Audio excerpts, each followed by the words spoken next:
이모년 새해가 밝았습니다. 새롭게 시작할 수 있다는 것만큼 큰 은혜가 없는 것 같습니다. 어제 해나 엊그저께 해나 오늘 해나 다 똑같은 해죠. 중요한 것은 저와 여러분들이 마음이 새롭게 되는 것이 제일 중요한 것이 아닌가 그런 생각을 합니다. 그래서 혹 실패하고 넘어졌다 할지라도 우리는 언제나 새로운 시작을 할 수 있다는 것, 그것이 그리스도인의 특권이 아닌가 그렇게 생각합니다. 새로운 해가 밝았지만 그러나 그 어느 때보다 힘들고 어려운 위기의 시간을 저와 여러분들은 살고 있습니다. 저와 여러분들 뿐만 아니라 온 지구촌이 이전에도 없었고 이후에도 없을 이 코로나 팬데믹 상황 속에 온 나라마다 위기 위에 서 있는 이 현실을 보게 되죠. 그러나 여러분, 이럴 때일수록, 이럴 위기를 만났을수록 우리의 삶의 태도와 자세를 분명하게 하는 것이 참 중요하다고 생각합니다. 이방인들이, 세상 사람들은 이 위기 때 어떻게 살겠습니까?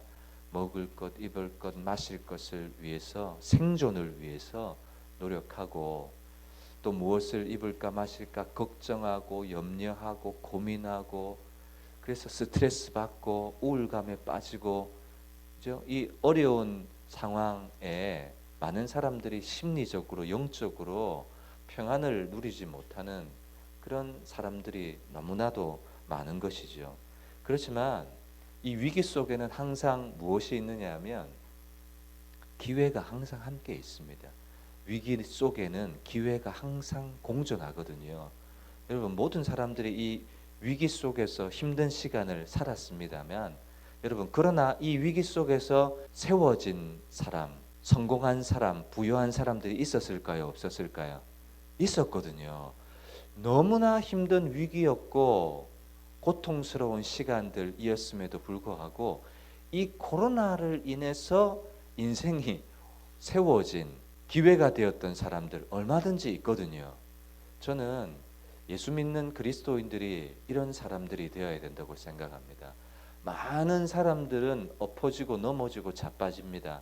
그러나 저와 여러분들은, 그리스도인들은 이 위기의 시간을 어떻게 살아가야 되느냐면, 믿음으로 살 수 있는 기회구나, 이것이 우리에게 기회가 되어야 되구나, 이런 마음을 가져야 되는 것이죠. 그래서 위기지만 어떤 기회요? 저와 여러분들은 올 한 해를 믿음으로 살 수 있는 기회고 말씀으로 살 수 있는 기회다, 이런 마음에 가고 이런 마음을 품는 것이 참 중요하다는 사실을 기억했으면 좋겠습니다. 말씀으로 살고 말씀에 순종할 수 있는 기회다, 이렇게 여기는 자에게 하나님께서 은혜를 주시고 반석에서 물을 내시고 하늘에서 양식을 내시고 이런 은혜들을 경험하죠.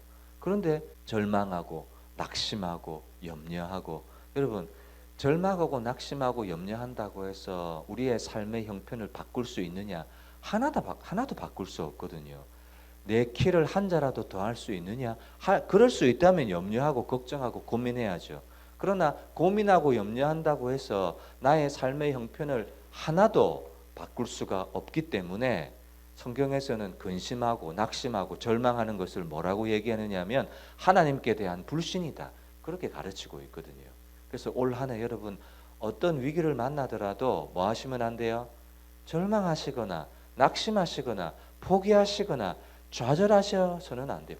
여러분, 포기는 배추 셀 때 새는 달이라고 하죠. 포기는 그리스도인에게는 있을 수 없어요. 누구든지 그리스도 안에 있으면 새로운 피조물이라. 언제든지 우리는요, 예수 그리스도 안에서 새 시작, 새 출발, 새 다짐 할 수 있어요.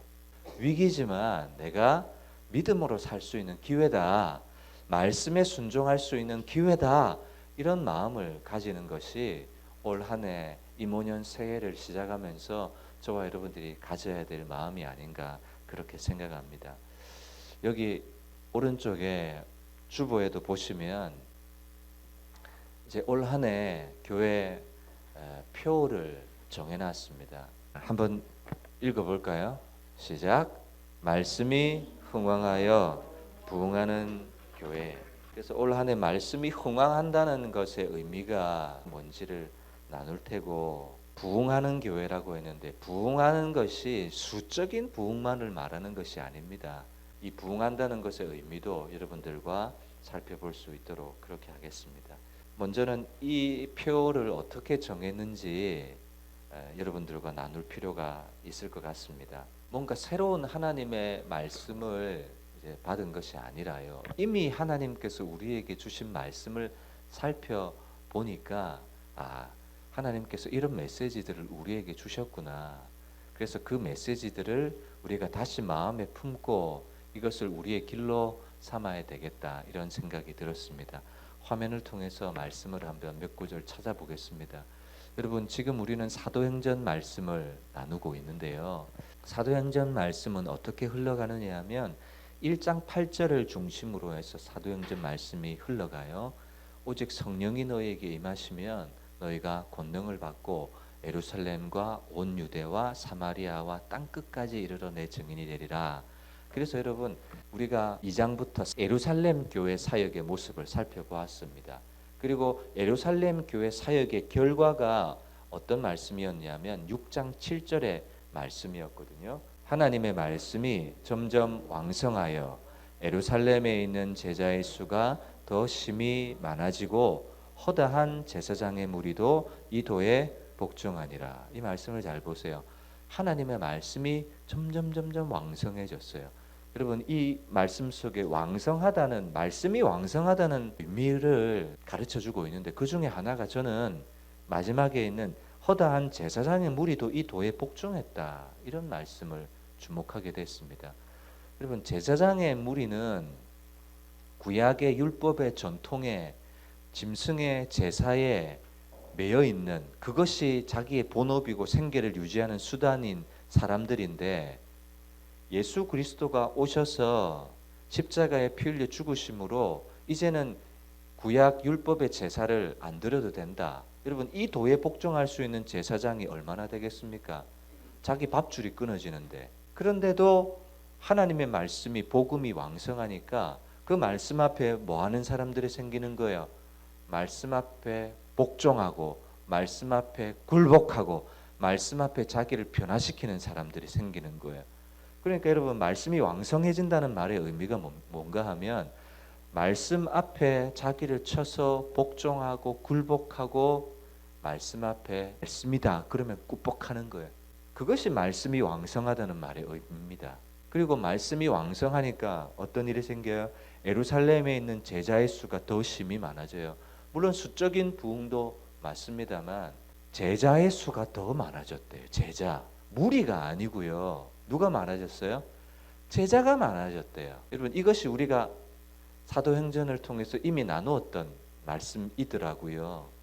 말씀이 흥왕하여 부흥하는 교회, 이런 표를 정한 첫 번째 이유였고요.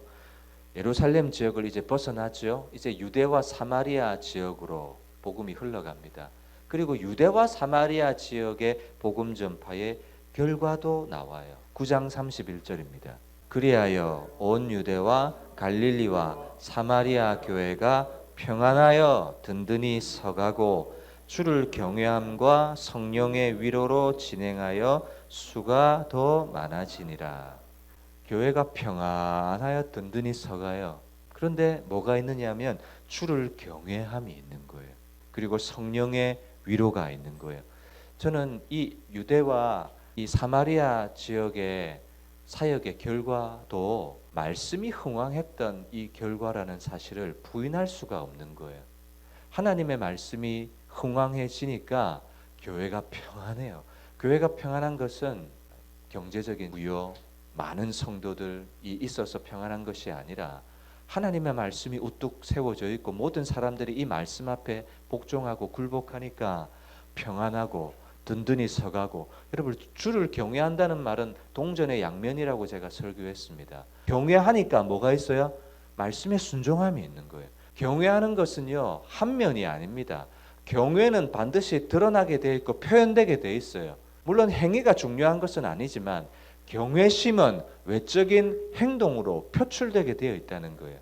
그것이 유대와 사마리아 교회 사역의 결과였습니다. 그리고 성령의 위로는 성령의 책망이었고 성령의 가르침이었고 성령의 지도거든요. 여러분 이것이 말씀과 떨어질 수 있습니까?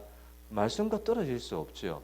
자, 이제는 어디로 가요? 이방 지역을 가잖아요. 안디옥 교회 사역의 결과를 보겠습니다. 11장 21절 주의 손이 그들과 함께 하심에 수많은 사람들이 믿고 주께 돌아오더라. 여러분 주의 손이 함께 하셨다고 하죠. 기억을 되살려 보세요. 아니 어떻게 했을 때 주의 손이 함께 하셨던가요? 핍박으로 흩어졌는데 흩어진 그 지역에서 모든 사람들이 여전히 유대인에게만 말씀을 복음을 전하는데 그러나 그 소수의 무명의 몇 사람이 헬라인에게도 이제 드디어 이방인들에게도 말씀을 전하니까 주님의 손이 함께 하시는 거예요. 그러니까 말씀이 흥왕하다는 것은 말씀을 전하고 증거하는 거예요. 그것이 흥왕하다는 말이에요. 그러니까 이런 말씀들을 살펴보면 말씀이 흥왕하다는 의미가 무엇인지가 싹 드러나는 거죠. 그래서 이런 표현을 정하게 된 것이죠. 그리고 12장 24절 말씀도 보세요. 하나님의 말씀은 흥왕하여 더하더라. 바나바와 바울이 안디옥 교회 지도자로 세워진 이후에 일어났던 일이에요. 비로소 안디옥에서부터 그리스도인이라는 호칭을 받게 되었던, 그러니까 말씀이 흥왕했다는 말의 의미는 뭡니까? 모든 그리스도인 한 사람 한 사람들이 황제의 말이면 꾹복하는 사람들이 그 시대의 사람들인데 황제의 말이 아니라 그리스도의 말씀이면 그냥 복종하는 사람, 종처럼 신하처럼 말씀에 목숨 거는 사람, 그러니까 그리스도인 이렇게 불렀다는 거예요. 이 말씀이 흥왕하다는 말의 의미는 모든 사람들이 말씀 앞에만 서면 복종하더라, 굴복하더라 라는 거죠. 그러니까 이런 말씀들을 우리가 쭉 나누어 왔거든요. 그러니까 제 마음속에도 하나님께서 주시는 올 한 해 사역의 표와 방향들을 생각하면서 이런 표가 어찌 당연하지 않을 수 있겠는가 그런 생각을 하게 되었습니다. 여러분 말씀이 흥왕하여 부흥하는 교회는요 1차적으로는 이 공동체이기도 합니다만 그러나 더 중요한 것은 여러분 교회는 건물이 아니지 않습니까? 교회는 여러분 한 사람 한 사람이거든요. 그러니까 말씀이 흥왕하여 부흥하는 여러분인 거예요. 그래서 1차적으로 여러분들이요 올 한 해 하나님께서 말씀이 흥왕하는 나의 인생을 기대하시는구나. 여러분 이건 새로운 말씀이 아니라고요. 이미 우리가 나누었던 예루살렘 교회의 모습, 유대와 사마리아 교회의 모습, 안디옥 교회의 모습이 이러했다고요. 그래서 2022년 이모년 저와 여러분들 인생이 말씀이 흥왕하여 부흥하는 교회, 이 표를 신년 감사 예배를 통해서 여러분들과 함께 나누고, 여러분 기업들도 보면 비전 선포식이라는 것이 있지 않습니까? 그것과 같아요. 우리의 비전과 올 한 해 방향과 목표가 말씀이 흥왕하여 부흥하는 교회로 이 시간 선포합니다. 그래서 여러분들이 이 말씀을 받고 마음에 새겨서 여러분 히브리서 11장의 말씀처럼 하나님의 말씀은 뭐였어요? 살아있고 활력이 있고 운동력이 있는 죽은 문자가 아니라고요. 글자가 아니라고요. 그러니 여러분 저와 여러분들이 하나님의 말씀의 능력 앞에 하나님의 말씀을 나의 인생 가운데 삶 가운데 일상 가운데 뭐하는 삶? 흥왕시켜내는 삶. 그래서 흥왕하다는 말의 의미는 충분한 묵상이 필요하고 살펴보는 과정들이 필요하겠지만 어쨌든 뭐 하시라고요? 말씀이 우리의 가정 가운데 인생 가운데 막 살아서 활력이 넘치게 하는 그런 인생들이 한 해가 되시기를 주님의 이름으로 축복합니다. 매일 성경 올 한 해 저와 여러분들이 큐티하고 묵상하죠.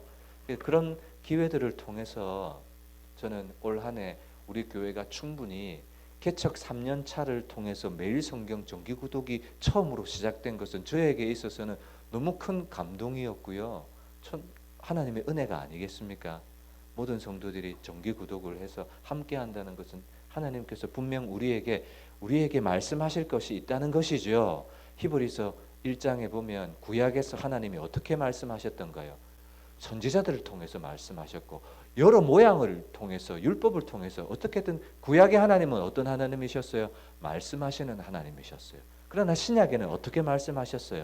그 아들을 통하여 말씀하시고 완성된 계시의 완성본인 성경을 통하여 말씀하시거든요. 하나님은 끊임없이 말씀하시는데 중요한 것은 뭔가요? 말씀을 듣는 우리의 태도와 자세가 아니겠습니까? 듣는 마음이 안 돼 있고 자세가 안 돼 있고 귀가 닫혀 있으면 아무런 소용이 없는 거예요. 말씀이 흥황하여 부흥하는 교회라고 해도 듣는 귀가 준비되어 있지 않고 듣는 자세, 마태복음에 보면 네 가지 마음밭이 나오잖아요. 길가밭, 돌짝밭, 가시밭에서는 말씀이 흥황하는 인생은 전혀 될 수 없어요. 그래서 듣는 마음이 중요하다. 쇠마 이스라엘 신명기 4장에 말씀하지만 들으라 이스라엘, 듣는 자세가 안 되어 있으면 그 말씀은 능력이 될 수가 없다는 것, 저와 여러분들이 기억했으면 좋겠습니다. 그래서 이 율법책을 이 내 입에서 떠나지 말게 하며 주야로 그것을 묵상하며 오늘 읽었던 우리 여호수아 1장 8절의 말씀을 기록을 해두었습니다. 9절을 표시를 안 했죠. 까먹은 게 아니고요. 저의 의도입니다. 암송하시라고. 어디에 있는 말씀인지 암송하시라고. 히브리서 아까 나누었던 하나님의 말씀은 살았고 운동력이 있어. 그 말씀 암송하시라고. 그리고 시편 1편 지난 고백했던 1편도 암송하시라고. 그리고 신명기 8장 이 광야길을 걷게 하신 이유 이 말씀도 오래 암송하시라고. 저는 지금 생각이 난 건데요. 연말이 되면 우리 이 나누었던 이 말씀을 암송하는 그 암송 대회를 한번 열어야 되겠다. 그런 생각이 지금 들어요. 한 해 1년을 살아가면서 네 구절 아닙니까? 시편 1편, 여호수아 1장 8절, 그리고 히브리서 4장 12절. 네, 저와 여러분들이 올 한 해 꼭 하나님이 보여주시는 방향을 무시하지 마시고 경히 여기면 안 돼요. 무겁게 여기는 마음 있죠. 하나님의 가르침을 내 마음에 무겁게 받아들일 수 있으시기를 주님의 이름으로 축복합니다.